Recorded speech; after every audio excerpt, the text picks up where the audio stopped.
Bugün biz bölmənin son mövzusu olan portlar və bağlayıcılara baxacağıq. Portlar və bağlayıcılar bizdə kompüterə kənar qurğuları qoşmaq üçün istifadə olunur.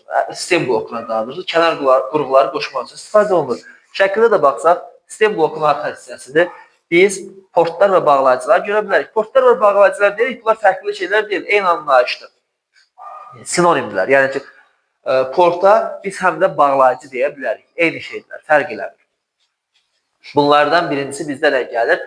Sıçan qoşmaq üçün və klaviatura qoşmaq üçün olan portlar. Hazırda bu portlardan istifadə olunmur. Müasir sıçanlar bizdə USB portu vasitəsilə bağlanır. Bu port bizdə PS2 portudur. Bu portlar. İki cürdür. Baxsaq görək ki, iki cürdür. Bunlar bir-birindən rənginə görə fərqlənir. Üzərində simgəsi də olur. Rənginə görə də fərqlənir. Bənövşəyi rəngi olanlar bizdə klaviatura qoşmaq üçündür. Yaşıl rəngi olanlar sıçan qoşmaq üçündür. Uyğun olaraq klaviatura və sıçanın qoşmaq üçün olan başlıqları da eyni rəngdədirlər. Yəni bənövşəyi klaviatura üçün, yaşıl rəngdə sıçan üçün istifadə olunurdu. Daha sonra bizdə gəlir USB portları. Bu dəqiqə hazırda günümüzdə ən çox yayılmış port növlərindən biridir. Bizdə iki standartda olur. USB 2 və USB 3. Yəni daha fərqlər də var. Ən çox istifadə olunanlar USB 2 və USB 3. Bunlar bir-birindən sürətinə görə fərqlənir. Aşağıda verilir. Belə deyək, testlərdə görməyəksiniz. Sadəcə məlumat üçün deyim ki, məsələn USB 2 480 MB saniyə qədər sürəti var. Yəni 1 saniyə 480 MB-a qədər ötürmə sürəti var. USB 3-də bizdə 5 GB-a çıxır. USB 3 daha sürətlidir. Müxtəlif sürətli informasiya ötürmə tələb olunan yerlərdə istifadə oluna bilər. Printerlərdə, məsəl üçün, proyektorlarda və s. istifadə olunması mümkündür. Bizdə hazırda bir çox qurğular qoşula bilir. Yəni 100-ə yaxın bəlkə də qurğu var qoşulan. Sıçanlar qoşulur, klaviaturalar qoşulur, printerlər qoşulur, nə bilim, əlavə skanerlər qoşula bilər, səs ucaldanlar qoşula bilər. Əksər qurğular, müasir qurğular bu dəqiqə USB portuna qoşula bilir. Bizdə daha sonra gəlir şəbəkəyə qoşulmaq üçün olan LAN portu. LAN portu bizdə yerləşir, iki cür ola bilər. Bir, ana platanın üzərində də yerləşə bilər, ana plataya bitişik şəkildə. Bir də şəbəkə kartı və yaxud da buna Ethernet adaptörünə deyirlər. Şəbəkə kartı vasitəsilə. Görünüşcə nə oxşur? Bizdə video kart var idi, yadınıza gəlir. Həmin video kartı oxşur görünüşcə. Çünki biz demişdik ki, genişləndirmə yuvalarına müxtəlif kartlar taxıla bilir, düzdürmü? Video karta baxmışdıq. Bu da LAN portudur. Ana platan üzərində genişləndirmə yuvasına taxılır və üzərində bizdə LAN portunun daha doğrusu Ethernet kartı və yaxud da şəbəkə kartı. Üzərində LAN portu var. LAN portuna biz şəbəkəni qoşuruq Cat6 tipli kabel vasitəsilə. Yəni ki, şəbəkə bizdə yaradılır Cat6 tipli kabel vasitəsilə. Buna sarınmış və yaxud da burulmuş cüt deyirlər. Fikir versə içində 4 cüt burulmuş kiçik, daha kiçik ölçülü kabellər var. Bunu şəbəkələr dərsində ətraflı öyrənəcəyik. Sadəcə deyim ki, şəbəkə bizdə gəlir Cat6 tipli kabel vasitəsilə qoşulur nəyə? LAN portuna. Bəs baxsaq, bizdə şunurdur. Şunur nə ilə qoşulaq LAN portuna? Başlıq lazımdır. Digər şəkildə baxsaq, RJ45 başlığı olur. Həmin Cat6 tipli kabelə taxılan RJ45 başlığı olur və həmin RJ45 başlığından da biz LAN portuna şəbəkəni qoşuruq. Bununla da kompüter arasında əlaqə yaratmış oluruq. Aydındır? Ethernet LAN və yaxud da sadəcə LAN portu deyilə bilər. Ethernet portda deyilir, LAN portda deyilir. Aydındır bu? Sual var bura qədər? Davam edək. Buna NIC də deyilir. NIC. Network Interface Card. Şəbəkə interfeys kartı. Daha sonra bizdə gəlir səs portları. Gördüyünüz kimi quruluşu bayaqki LAN portuna oxşuyur. Bu bizdə səs LAN portuna deyil, LAN kartına. Bu bizdə səs kartıdır. Üzərində portlar var. Bir də ki, bizdə ana plataya bitişik şəkildə də ola bilər. Üzərində görürsünüz, ana platanın portlar var. Eyni budur, bax. Görürsünüz, eyni bizdə portlarımız var. İstəsəniz bunu götürüb yaxından baxa bilərsiniz. Deməli, nə işə yarayır? Bizdə burada 3 rəngdə mavi, yaşıl, bir də çəhrayı rəngdə portlar görürük. Hərəsinin öz funksiyası var və bir-birindən rənginə görə fərqlənir. Deməli, yaşıl rəng bizdə qulaqcıq və yaxud da səs ucaldan qoşmaq üçün istifadə olunur. Yəni ki, olar ki, sizdə səsi xaric etmək üçün istifadə olunan qurğulardır ki, sizdə eyni porta qoşulur, yaşıl rəng porta. Mavi rəng port bizdə buna qoşulur stereo sistem. Yəni ki, stereo səsin 2 kanallı olması anlamına gəlir. İkinci kanal kimi qoşmaq olur.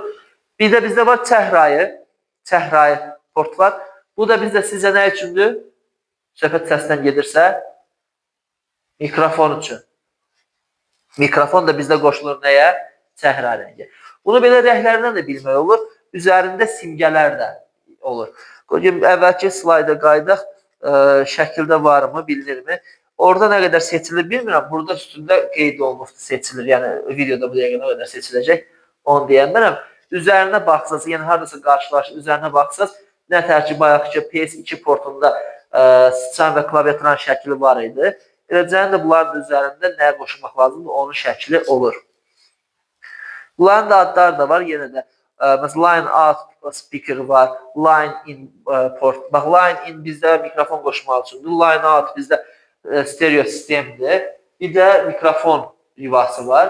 Bu da ki, bizdə qoşmaq üçün idi. Mikrofon qoşmaq üçün idi. Daha sonra gəlir bizdə HDMI portu. HDMI portu bizdə yüksək keyfiyyətli görüntü ötürmək üçün istifadə olunur. Görüntüdən əlavə bizdə səs də ötürür HDMI. Yəni, məsələn, tutaq ki, bu dəqiqə ən çox istifadə olunanlardan biri olan VGA-dən müqayisədə üstünlüyü odur ki, görüntüdən əlavə səs də ötürür. Və belə bir xüsusiyyətinə görə, yəni həm də yüksək keyfiyyətli görüntü, həm də səs ötürmə xüsusiyyətinə görə hazırda VGA-dir,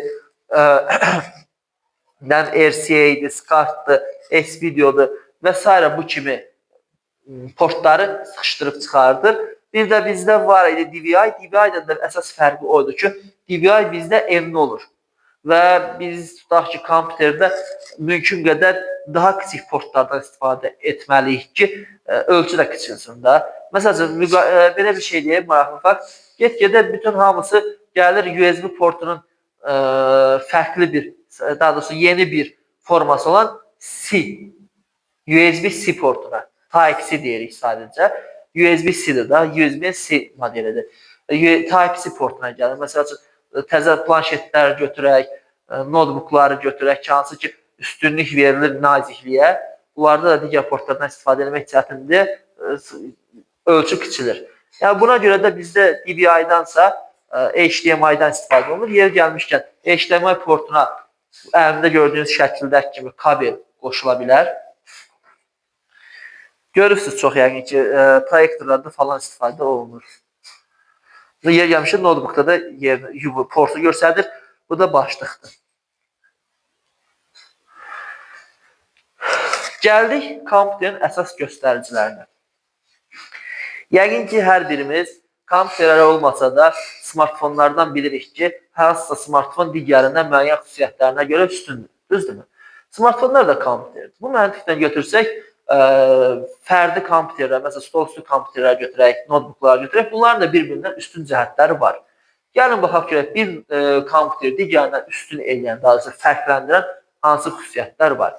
Bunlardan ən birincisi mərkəzi prosesordur. Yəni ki, bir kompüterin digər kompüterin əsas fərqi mərkəzi prosesorlardır. Kompüter bir-iki mürəkkəb qurğudur. Bir çox qurğuların birlikdə işləməsindən əmələ gələn mürəkkəb qurğudur. Və burada hər bir qurğunun sürəti önəmlidir. Yəni ki, hər bir qurğu öz növbəsində nə qədər sürətli işləyərsə, nə qədər məhsuldar olarsa, o qədər kompüter ümumi məhsuldarlığı artmış olar. Dediyim kimi, ən əsası bizdə prosesordur. Prosesorun sürəti nə ilə ölçülürdür? İş sürəti takt tezliyindən. Yəni, bir saniyədə yerinə yetirdiyi əməliyyatların sayından. Bu nə qədər çox olarsa, o qədər çox da bizdə iş görər. Bir də bizdə prosesorun əsas xüsusiyyətindən biri də nə idi? Nüvələrinin sayı idi. Əlbəttə ki, nüvələrin sayı nə qədər çox olarsa, prosesorun məhsuldarlığı, iş sürəti o qədər çox olar və buna uyğun olaraq kompüterin iş sürəti, iş məhsuldarlığı artmış olar. Amma belə bir şey var. Prosesor düzdür, önəmli göstərici olsa da hələ hər şey demək deyil. Prosesordan əlavə bizdə kompüterin əsas göstəricilər kimi, kompüterin daha belə deyək, bax, burada diqqətlə qulaq asın, qabaqda suallar olacaq, suallara baxanda lazım olacaq. Kompüterin məhsuldarlığına təsir edən amillər hansılardır? Operativ yaddaşın, yəni ki, RAM-ın həcmi, video sistemin məhsuldarlığı, video kart deyirdik, əvvəlki dərsdə monitorlar dərsinə, monitorun qoşulduğu video sistem, video kart, bunun məhsuldarlığı, bir də xarici yaddaş. Xarici yaddaşda, yəni ki, kompüterin əsas yaddaş qurğusu olan sərt disk mi deyək, SSD mi deyək, bunun həcmi. Gəlin biz bunlardan baxaq, operativ yaddaş. Operativ yaddaş, kompüterdə istifadə olunan, hazırda istifadə olunan bütün proqramları özündə saxlayan yaddaşdır. Buradan da belə bir məntiqi nəticəyə gəlmək olar ki, operativ yaddaşın həcmi nə qədər çox olarsa, kompüterdə o qədər iri həcmli proqramlar açmaq olar və yaxud da kompüterdə daha çox proqramdan istifadə etmək olar. Heç bir işində gecikmələr olmadan. Düzdür? Buna görə də operativ yaddaş bizdə ən önəmli kompüterin məhsuldarlığına təsir edən ən önəmli qurğulardan biridir. Və biz kompüterin məhsuldarlığını deyəndə, yəni ki, baxacaq qabaqda göstəricilərinə, biz operativ yaddaşı necə seçə bilərik? DDR. Kompüterin göstəricilərinə baxacaq. Yəqin ki, mağazalarda görmüş olarsınız, vitrində yazırlar hamısı kompüterin göstəricilərini. Harada DDR görürüksə, DDR3, DDR4 və s. Bu deməli nədir? Operativ yaddaşdır. Prosesorda biz herzdən verirlər, ondan tanıya bilərik. Baxaq, davam edək. Aha, məsəl üçün, bizdə belə bir notebook verilibdir. Və bu notebookun göstəriciləri qeyd olunubdur. Notebookun xüsusiyyətləri deyək də. Biz nə bilək, hansı qurğu hardan başlayır, hardan tutar. Bütün qurğuları, kompüterin məhsullarına təsir edən qurğuları burada verilirdir. Bizdə hər bir qurğu bir-birindən burada gördüyümüz slash işarəsindən ayrılır. Baxsaq, harada var? Birincisi bizdə buradadır, ikincisi buradadır, üçüncüsü burada, dördüncüsü də burada. Yəni ki, qısası 1, 2, 3, 4 və 5 qurğunun bizdə göstəricisi təqdim olunubdur. Bəs hansı-hansıdır? Gəlin baxaq. Yəni, göstəricinin hansı qurğunu göstərir. Birinci nə gəlir? Intel Core i5, nə bilim, nə. Bizdə zaten burada prosesor yazılır, düzdürmü? Prosesor yazılmasa belə, biz hardan bilərdik? Burada gigahertz verilir, görürsünüz. Gigahertz yazısından biz bilirik ki, başdan, məsəl üçün, birinci slaşa qədər olan nədir? Prosesor. Bu kompüterin prosesorun sürəti nə qədərdir? Tak tezliyi 4,2 GHz-ə qədər çıxa bilir. Düzdürmü? 4,2 GHz. Düzdürmü? Okey, bu da böyük yazılır. Neyse. Sonra nə gəlir? DDR4 8 GB-dır. Bu nə idi? Bayaqlar dedik. DDR-dirsə bu operativ yaddaş və yaxud da RAM-dır. Nə qədərdir RAM-ı? 8 GB-lıq RAM-a malikdir. Və RAM-ın da bizdə sürəti verilir. Mən çevirdim. Aha. Və RAM-ın da bizdə sürəti verilibdir. 2666 MHz. Yəni təxmini 2 GB yarıma gəlir. 2,5 GB nədir? 2,5 GHz-ə gəlir. Okey. Sonra nə gəlir? Intel Iris Xe Graphics. Bu bizdə ekran kartıdır. Düzdür, burada göstəricisi verilmir, sadəcə adı verilir. Göstərici yəni ki, məhsuldarlığının ölçülmə vahidi verilir, sadəcə adı verilir. Biz ekran kartlarını hardan bilə bilərik? Yəni, müxtəlif firmalar olur. Burada tutaq ki, Intel Iris'dir, AMD ola bilər və s. Nədən bilirik? Grafik sözündən. Adətən grafik sözü verilir. Biz bunu da bilirik ki, bu bizdə video sistemin göstəricisidir. Sonra bizdə gəlir nə? 512 GB SSD. Bu nədir? Xarici yaddaş. Burada bizdə iki sözdən istifadə oluna bilər. Bir buradakı kimi SSD, bir de HDD. Bunları biz keçmişik, tanıyırsınız ki SSD nədir, HDD nədir? Həmin bu sözləri görürsə bu nədir? Xarici yaddaşın həcmidir. Və 15,6 inç verilir. Bu ekran ölçüsüdür. Suallarda çaşdırmaq üçün olur. Ekran ölçüsü məhsuldarlığa təsir etmir. Aydındır? Yəni ekran ölçüsü bir kompüterdən ekran ölçüsü çoxdursa, bu hələ heç nə demək deyil. Yəni çünki məhsuldarlığa dediyim kimi təsir etmir bu. Aydındır? Başa düşmədiyiniz hissə var? Gəlin onda bir neçə suala baxaq. Deməli, informasiyanın kompüter, bu ümumi mövzu üzrə yekunlaşdırıcı, əvvəlki mövzular üzrə yekunlaşdırıcı bir neçə sualdır. İnformasiyanın kompüterə daxil edilməsi üçün istifadə olunan qrupu hansıdır? Mikrofon, əlbəttə. Hə? Səs ucaldan xaric edir, kompüterdən xaric edir. Kompüterə daxil edən deyək, mikrofon. İkinci suala baxaq. İnformasiya kompüterin hansı qrupu vasitəsilə xaric edilir? Yəni ki, qısası xaric etmə qrupu hansıdır? Plotter. Plotter nə üçün idi? İri həcmli çapları etmək üçün. Məsələn, plakatlardır, banerlərdir, xəritələrdir və s. Prosesorun əsas parametrləri nə idi? Prosesorun əsas parametri bizdə əlbəttə takt tezliyi idi. Sonra keş yaddaş harada yerləşir? Mərkəzi prosesorda. Əvəzinə siz bura, məsəl üçün, CPU da görə bilərsiniz, mərkəzi prosesor kimi. Sonra, deyir ki, hansı parametrinə görə birinci kompüter, ikinci kompüterdən üstündür? Gəlin baxaq, bizdə hər ikisi başlayanda i5, 2,6 GHz, i5 prosesorudur, amma birinci kompüter 2,6 GHz-dir, ikinci kompüter 1,6 GHz-dir.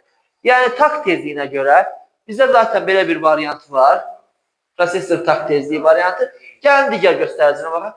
RAM-ları eynidir, sərt diskin yaddaşı eynidir. Amma bura bax, bayaq dediyim, monitorda da birinci, ikincidən üstündür. Amma bu məhsuldarlığa təsir etmir. Çünki bizdə, baxın, fikir verin, testin sonuna fikir verin. Əgər testin sonunda desək ki, birinci kompüter hansı göstərilsə görə ikincidən üstündür, onda üstünlük kimi ekran ölçüsünü götürmək olar, monitor ölçüsünü götürmək olar.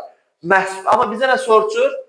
Deyir ki, hansı daha məhsuldardır? Məhsuldarlığa monitorun dəxli yoxdur. Aydındır? Baxaq.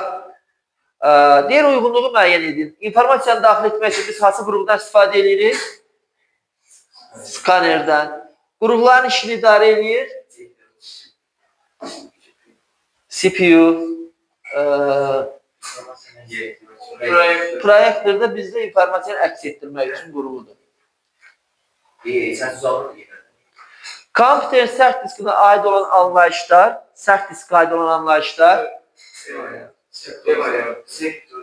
sektor və cığır. E variantı, düzdür. Sərt disk, diqqətli ol. Baxdıq. Sistem lövhəsi üzərində deyil. Hansı? Sərt disk. Sərt disk bizdə sistem lövhəsindən də deyil. Ona görə də xarici yaddaşlar. Düzdür, prosesor nədir? Sistem blokunun daxilindədir. Amma ana lövhə üzərində deyil. SATA portundan qoşulur. Yadda saxlayın, SATA portundan. CMOS. CMOS nədir? CMOS bizdə kompüterin vacib parametrlərindən olan zamanı saxlayandı özünüzə. CMOS-un özünün batareyası da olur. Düzdür, burada batareya bizdə çıxardılıbdır. Özünün saat batareyasına oxşar batareyası, akkumulyator olur beləcə. Çünki müvəqqəti yaddaşdır. Elektrik enerjisindən ayrılan kimi yaddaşda olan məlumatlar pozulur. Ona görə də daima akkumulyatordandır. Bizdə də tarix pozularsa, məsələn, bunu harada görmək? Kompüteri qoşsan, kompüter istifadəyə başlayanda harasa sıfırlanmış tarixdən başlayır. Baxsan ki, bir yanı var, 2004-cü il, misal üçün. Əslində bu ola bilər ki, mən göstərəndə bir problem olmasın, amma burada belə bir şey var ki, birinci, sənədlərin yaradılma tarixində, hansısa bir faillərin yaradılma tarixində problem olacaq. İkinci, internetə qoşulmaq olmur. Aydındır? KMOS tarixi və zamanı yadda saxlayır. Giriş qruplarına aiddir hansı? A bəndi. Rəqəmsal planşet bizdə nə idi? Digitizer. Digitizer. Qrafik planşet, rəqəmsal planşet və yaxud da digitizer deyilir. İndi belə bir məlumat yox, hələ opsiya gəlməmişik. Fon neymana görə kompüterin əsas hissələri hansılar idi? Əsas komponentləri? B bəndi. Klaviatura, monitor, sıçan. Yox. John Fon Neymanın vaxtında klaviatura yox idi. Fon Neyman deyirdi ki, kompüter daxil etmə qurğusu, hesab məntiq qurğusu, yaddaş qurğusu, xaric etmə qurğusu və onların işində ayrılan mərkəzi idarəetmə qurğusundan ibarətdir. Düzdür? Buzda B variantında bizdə tam verməsələr də sayılır.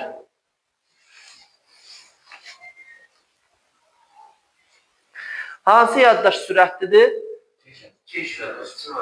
Keş yaddaş düzdür. C variantı bizdə daha sürətli yaddaşdır. Bir də sonuncu sualımız.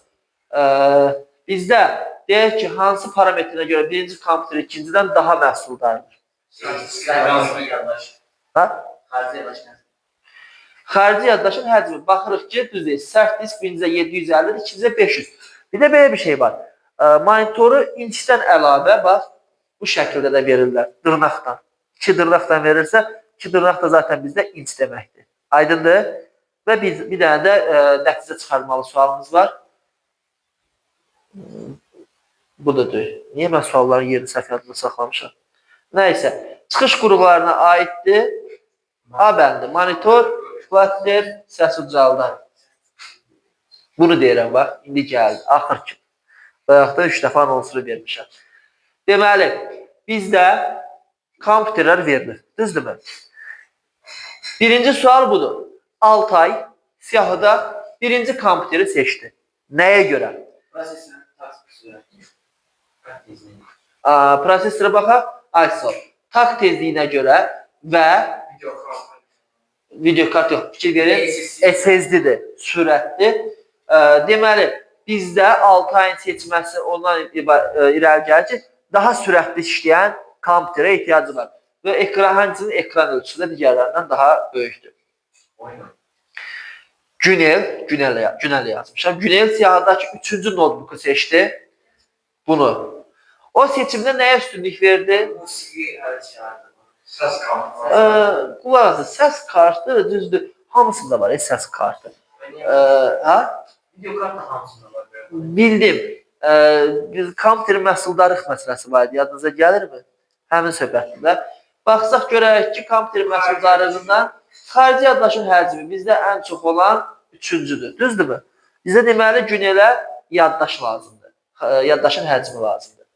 Bir də bizdə gəlir 6 ay əlavə olaraq şırnaqlı printer, skaner qurğusu, günel isə mikrofon, stereo qulaqlıqlar aldı. Bu qurğular nə üçündür? Şırnaqlı printer üçün vermək üçün. Aha. Deməli görüntü ilə işləyəcək və skan edəcək, görüntünü götürəcək 6 ay. Bizdə də bayaqlar siz də vurğuladı, səs kartı var. Düzdür, kompüter əsas göstəricilərdən olmasa da səs kartı var. Səs kartı çünki bütün kompüterlərdə ana plat üzərində də qurulmuş olur. Səs kartı var əlavə olaraq. O deməli stereo qulaqlığı aldı, bir də mikrofon aldı. Deməli bu da səslə işləyəcək. Günel də deməli bizdə səslə işləyəcək. Aydındır? Kimin sualı var? Kim nəyə başa düşməli?